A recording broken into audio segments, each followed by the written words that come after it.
90% കോൺഗ്രസ് ജയിക്കുന്നുള്ളതാണ്. ആണ്. അതെ. ഓക്കെ. ആണെങ്കിൽ ആരായിരിക്കും മുഖ്യമന്ത്രി ആവാനുള്ള അത് പറയാൻ പറ്റില്ല. മുഖ്യമന്ത്രിന് ഇതുവരെ തീരുമാനിച്ച സ്ഥാനാർത്ഥി ആക്കിയിട്ടില്ല.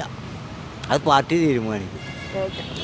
BJP ഇത്തവണത്തെ ഇലക്ഷനിൽ ഒരു ചേഞ്ച് കൊണ്ടുവരാൻ സാധ്യതയുണ്ടോ? ചെറിയൊരു ചേഞ്ച് വരാൻ സാധ്യതയുണ്ട്. ഉണ്ട്. ഓക്കെ. നമ്മൾ യുവാക്കൾ വളരെ പ്രതീക്ഷയോടെ കാണുന്ന ഒരു തെരഞ്ഞെടുപ്പാണ് വരാൻ വേണ്ടി പോകുന്നത്. നിലവിലുള്ള ഭരണത്തിൽ തീരെ സംതൃപ്തരല്ല. ഏറ്റവും കറപ്റ്റഡ് ആയിട്ടുള്ള ഒരു ഭരണമാണ് കാണാൻ വേണ്ടി സാധിക്കുന്നത്. പ്രത്യേകിച്ച് ഈ ഭരണത്തിൽ പല മന്ത്രിമാരും ആരോപണ വിധേയരായിട്ടുള്ള ആൾക്കാരുണ്ട്.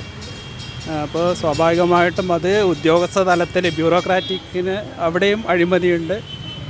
മൊത്തം ഒരു കറപ്ഷൻ. കേരളം ഒരു നെഗറ്റീവ് ഡയറക്ഷനിലേക്കാണ് പോകുന്നത്. അപ്പോൾ എന്തായാലും ഭരണം മാറുന്നില്ല എങ്കിൽ അത് എന്താ പറയുക, കേരളത്തിൻ്റെ വികസനത്തെ പ്രതികൂലമായി ബാധിക്കും എന്നുള്ളതിൽ യാതൊരു സംശയവുമില്ല. അപ്പോൾ ഭരണമാറ്റം അനിവാര്യമാണ്. ഓക്കെ. ഇത്തവണത്തെ ഇലക്ഷനിൽ BJP ഒരു ടേണിംഗ് പോയിന്റ് കൊണ്ടുവരുമെന്ന് തോന്നുന്നുണ്ടോ? ടേണിംഗ് പോയിൻ്റ് അവർക്ക് കൂടുതൽ സീറ്റ് ലഭിക്കാൻ സാധ്യതയില്ല. എങ്കിലും പിന്നെ കഴിഞ്ഞ തെരഞ്ഞെടുപ്പിനേക്കാൾ നില മെച്ചപ്പെടുത്താൻ വേണ്ടിയിട്ട് അവർക്ക് സാധിക്കും എന്നുള്ളതിൽ സംശയമില്ല.